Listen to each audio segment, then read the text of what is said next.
Assalamualaikum warahmatullahi wabarakatuh. Selamat pagi Ibu Susi Agustini SOS MPD. Perkenalkan, nama saya Muhammad Rifki Firmansyah dari kelas 10 TKP 3. Saya ingin mempresentasikan biografi Sultan Ageng Tirtayasa. Data identitas beliau.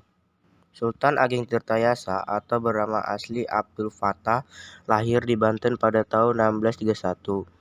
Satu anak dari Sultan Banten yaitu Abdul Malik Ahmad yang berkuasa antara tahun 1640 sampai 1650, sedangkan ibunya bernama Ratu Martakusuma, yaitu keturunan Sultan Maulana Hasanuddin, anak dari Sultan Syarif Hidayatullah atau biasa disebut dengan Sunan Gunung Jati. Masa muda sampai masa tua beliau. Masa kecil Ageng Tirtayasa bergelar Pangeran Surya yang menjalani hari-harinya anak sultan yang berkecukupan. Setelah ayahnya wafat, beliau diangkat menjadi sultan muda yang bergelar Pangeran Dipati. Pagi setelah kakeknya wafat, yaitu Sultan Abdul Mufakir, beliau diangkat sebagai sultan dengan gelar Sultan Abdul Fattah Al-Malfaqi. Berkuasa di Kesultanan Banten pada tahun 1651 sampai 1683, Sultan Ageng Tirtayasa berjuang memimpin perlawanan terhadap Belanda pada saat itu. Latar belakang keluarga beliau. Asal, usul, dan keturunan Sultan Ageng Tirtayasa adalah putra dari Sultan Abu Al-Mali Ahmad, Sultan Banten kelima, dan Ratu Martakusuma yang lahir pada tahun 1631. Kakeknya bernama Sultan Abdul Mufakir Mahmud Abdul Qadir atau dikenal sebagai Sultan Agung, Sultan Banten keempat yang juga gigih memerangi Belanda. Setelah ayahnya wafat pada tahun 1650, Sultan Ageng Tirtayasa diangkat oleh kakeknya sebagai Sultan muda dengan gelar Pangeran Dipati. Kemudian setelah kakeknya wafat pada tahun 1651, ia resmi naik takhta menjadi Raja Banten yang ke-6 dengan gelar Sultan Abdul Fattah Al-Malfaqi.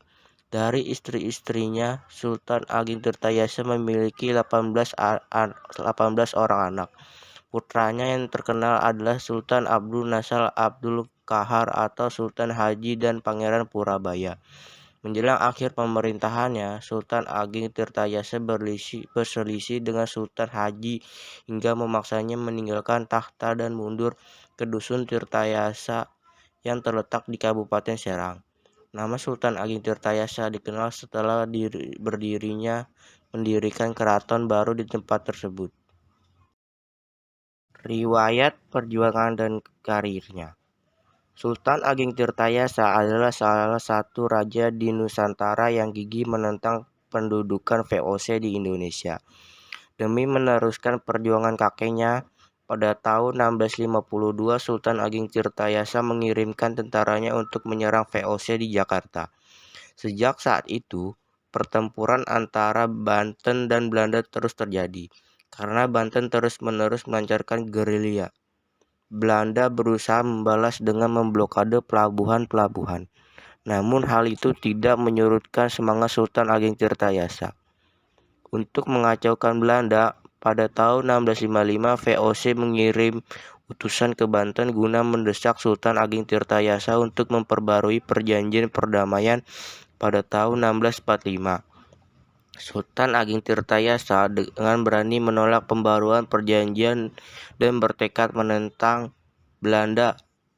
Pada tahun 1656, perlawanan Sultan Ageng Tirtayasa terhadap VOC dilakukan dengan cara melakukan sabotase dan perusakan kebun serta pabrik-pabrik penggilingannya. Tentara Banten juga membakar kampung-kampung yang digunakan sebagai sarang pertahanan Belanda. Di samping itu, Kerajaan Banten juga berhasil menguasai sejumlah kapal VOC dan beberapa pos penting. Sekitar sebelum 1671 terjadi konflik di dalam istana dan Sultan Ageng Tirtayasa memilih untuk pindah kediaman di luar Banten. Hal ini dilakukan mencegah kudeta sewaktu-waktu yang bisa dilancarkan putra pertamanya. Sultan Haji pada tahun 1680, Sultan Ageng Tirtayasa kembali mengumumkan perang setelah terjadi penganiayaan terhadap para pedagang Banten oleh VOC. Prestasi dan jasa-jasa beliau. Langkah beliau tempuh pertama dalam sektor ekonomi. Kesejahteraan rakyat ditingkatkan melalui percetakan sawah-sawah baru serta irigasi yang sekaligus berfungsi sebagai sarana perhubungan. Sultan Ageng tidak hanya mendobrak perekonomian rakyat menjadi lebih baik, tetapi juga berperan besar di bidang keagamaan. Dia mengangkat Syekh Yusuf, seorang ulama asal Makassar, menjadi mufti kerajaan yang bertugas menyelesaikan urusan keagamaan dan penasehat sultan dalam bidang pemerintahan. Dia juga menggalakkan pendidikan agama baik di lingkungan kesultanan maupun masyarakat melalui pondok pesantren. Ketika ia menjadi Raja Banten, Sultan Ageng Tirtayasa dikenal cerdas dan menghargai pendidikan. Perkembangan pendidikan agama Islam maju dengan pesat. Sultan Ageng Tirtayasa adalah seorang pemimpin yang sangat visioner, ahli perencanaan wilayah dan tata kelola air, egaliter dan terbuka serta berwawasan internasional. Kesultanan Banten aktif membina hubungan baik dan kerjasama dengan berbagai pihak di sekitarnya atau di tempat yang jauh sekalipun. Sekitar tahun 1677, Banten mengadakan kerjasama dengan Trujovo yang sedang memberontak terhadap Mataram.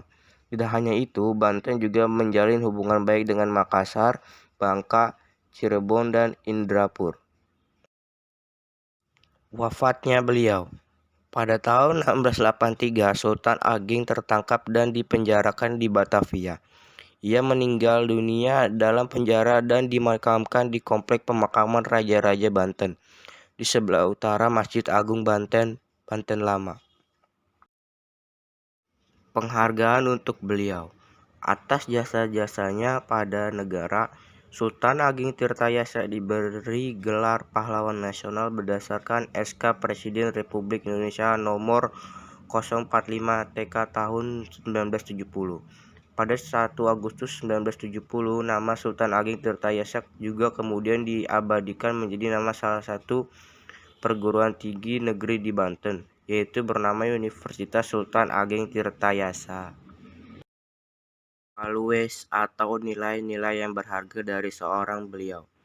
Sebagai seorang pemimpin, ia adalah pemimpin yang sangat amanah dan memiliki visi ke depan membangun bangsanya. Sultan Ageng Tirtayasa adalah seorang pemimpin yang sangat visioner, ahli perencanaan wilayah dan tata kelola air, egaliter dan terbuka serta berwawasan internasional. Karakter Sultan Ageng Tirtayasa mewakili karakter kepemimpinannya dan intelektual. Bagi dia, kepentingan rakyat adalah segala-segalanya. Ketegasan pemimpin juga tidak kalah penting. Sekian presentasi yang saya bisa sampaikan, kurang lebihnya mohon maaf. Wassalamualaikum warahmatullahi wabarakatuh.